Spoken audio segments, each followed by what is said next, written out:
नमस्कार, मैं हूं ज्योति शुक्ला और आप देख रहे हैं सीमांचल की आवाज।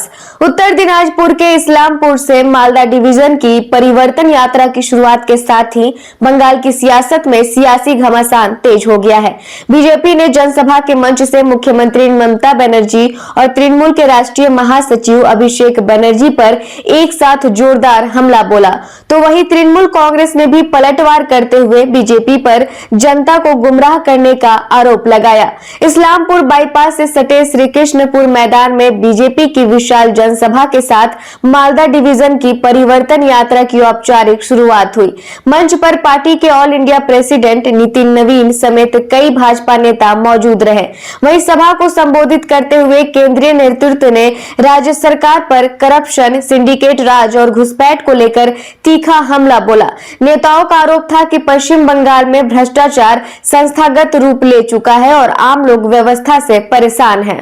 उनारा बीजेपीर जिनी এই কথাগুলো বলেছেন আগে উনাদের মানসিকতা পরিবর্তন করুক। উনাদের মানসিকতা, উনাদের কোনো ক্ষমতা নেই। আমাদের মুখ্যমন্ত্রী, আমরা বিধানসভায়, আমিও ছিলাম তখন বিধানসভার সদস্য, আমরা বলেছি পশ্চিমবাংলার নাম বাংলা করো, সেটা আজ পর্যন্ত উনারা করে দেননি। তো ওনাদের ক্ষমতা নেই, উনি ইসলামপুরটা ঈশ্বরপুর করবেন, ইসলামপুরটা ইসলামপুর আছে, ইসলামপুরই থাকবে। মাঝে মাঝে ওনারা এটা ভোট নেওয়ার চেষ্টা করেন। তো মানুষ এত বোকা না, বারবার ঘুঘু ধান খায় না। একাধবার ভোট পেয়ে গেছেন, এখন আর বিজেপির কোনো ভোট নেই আমাদের উত্তর দিনাজপুর, কেন আমাদের পশ্চিমবঙ্গ রাজ্যে। আপনারা বলছেন যে কি বলে মনরেগার টাকা আটকে রেখেছে, কোনো টাকা পয়সা দিচ্ছে না, যে করছে না। ওনারা তো আজকে বলে গেলেন যে নরেন্দ্র মোদী 15 লক্ষ কোটি টাকা আপনাদেরকে এখানটায় দিয়েছে এই প্রজেক্ট। না না, জিজ্ঞেস করেছে মনরেগা টাকা দিচ্ছে কিনা, সেটা বলছে না, দিচ্ছে কি দিচ্ছে না সেই কথাটা উত্তর হলো না। এটা এই কথাটার উত্তর এটা দরকার ছিল যে আপনি মনরেগা টাকা দিচ্ছেন, বলবে দিচ্ছি না। আপনি আবাস যোজনার টাকা দিচ্ছেন, বলবে দিচ্ছি না।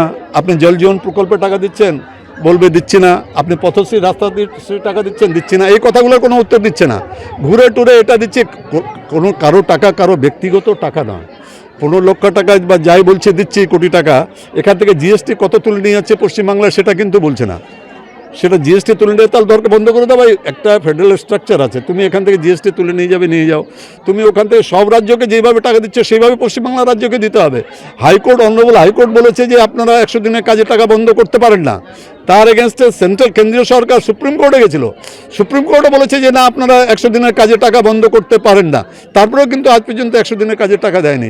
এই উত্তরটা, এই প্রশ্নটা আপনাদের করা উচিত ছিল।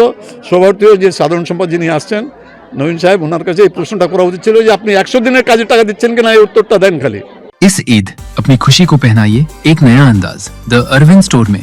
Premium fabrics, stylish kurta, shirts और फेस्टिव कलेक्शंस।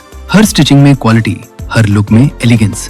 इस ईद अपनी पर्सनालिटी को एक परफेक्ट फेस्टिव टच दीजिए।